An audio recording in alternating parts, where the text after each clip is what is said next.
U.S. President Barack Obama speaking about Ebola. That he has rendered to people who are a lot less lucky than all of us. As we all know, however, West Africa is facing a very different situation, especially in the hardest hit countries, Liberia, Sierra Leone, and in Guinea. Tom and others recently returned from the region, and the scenes that they describe are just horrific. More than 2,400 men, women, and children are known to have died, and we strongly suspect that the actual death toll is higher than that. Hospitals, clinics, and the few treatment centers that do exist have been completely overwhelmed. An already very weak public health system is near collapse in these countries. Patients are being turned away, and people are literally dying in the streets.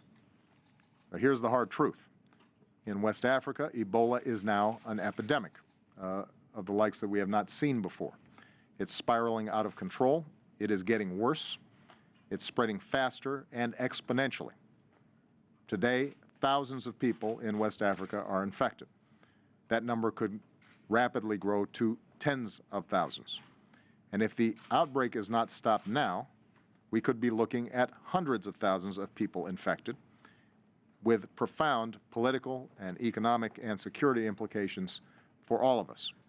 So this is an epidemic that is not just a threat to regional security, it's a potential threat to global security. If these countries break down, if their economies break down, if people panic, that has profound effects on all of us, even if we are not directly contracting the disease. And that's why 2 months ago, I directed my team to make this a national security priority. We're working this across our entire government, which is why today I'm joined by leaders throughout my administration, including from my national security team. And we've devoted significant resources in support of our strategy with 4 goals in mind. Number 1, to control the outbreak. Number 2, to address the ripple effects of local economies and communities to prevent a truly massive humanitarian disaster. Number 3, to coordinate a broader global response. And number 4, to urgently build up a public health system in these countries for the future, not just in West Africa, but in countries that don't have a lot of resources generally. Now, this is a daunting task, but here's what gives us hope. The world knows how to fight this disease. It's not a mystery. We know the science. We know how to prevent it from spreading. We know how to care for those who contract it. We know that if we take the proper steps, we can save lives. But we have to act fast. We can't dawdle on this one. We have to move with force and make sure that we are catching this as best we can, given that it has already broken out in ways that we had not seen before. So today I'm announcing a major increase in our response. At the request of the Liberian government, we're going to establish a military command center in Liberia to support civilian efforts across the region, similar to our response after the Haiti earthquake. It's going to be commanded by Major General Darrell Williams, a commander of our armed Army forces in Africa. He just arrived today and is now on the ground in Liberia. And our forces are going to bring their expertise in command and control, in logistics, in engineering. And our Department of Defense is better at that. Our armed services is better at that than any organization on earth. We're going to create an air bridge to get health workers and medical supplies into West Africa faster. We're going to establish a staging area in Senegal to help distribute personnel and aid on the ground more quickly. We are going to create a new training site to train thousands of health workers so they can effectively and safely care for more patients. Personnel from the U.S. Public Health Service will deploy to the new field hospitals that we're setting up in Liberia. And USAID will join with international partners and local communities in a community care campaign to distribute supplies and information kits to hundreds of thousands of families so they can better protect themselves.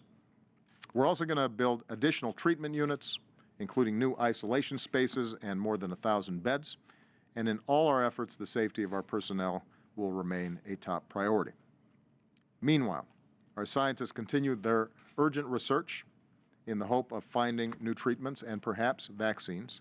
And today I'm calling on Congress to approve the funding that we've requested so that we can carry on with all these critical efforts.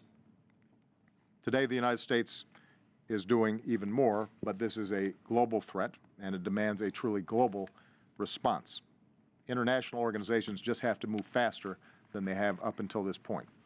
More nations need to contribute experienced personnel, supplies, and funding that's needed, and they need to deliver on what they pledge quickly.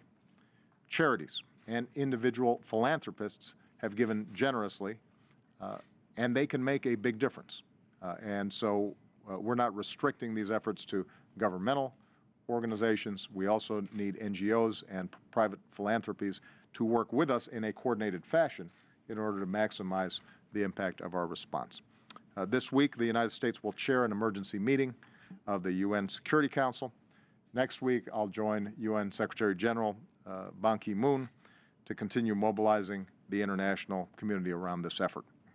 And then, at the White House, we're going to bring more nations together to strengthen our global health security so that we can better prevent, detect, and respond to future outbreaks before they become epidemics.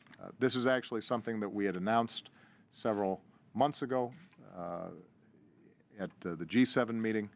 We determined that this has to be a top priority. This was before the Ebola outbreak. We anticipated the fact that in many of these countries with a weak public health system, if we don't have more effective surveillance, more effective facilities on the ground, and are not helping poor countries in developing their ability to catch these things quickly, that there was at least the potential of seeing these kinds of outbreaks. And sadly, we now see that our predictions were correct. It gives more urgency to this effort, a global health initiative that we have been pushing internationally. Let me just close by saying this. The scenes that we're witnessing in West Africa today are absolutely gut-wrenching. In one account over the weekend, we read about a family in Liberia. The disease had already killed the father. The mother was cradling a sick and listless 5-year-old son. Her other son, 10 years old, was dying too. They finally reached a treatment center, but they couldn't get in, and said, a relative, "We're just sitting."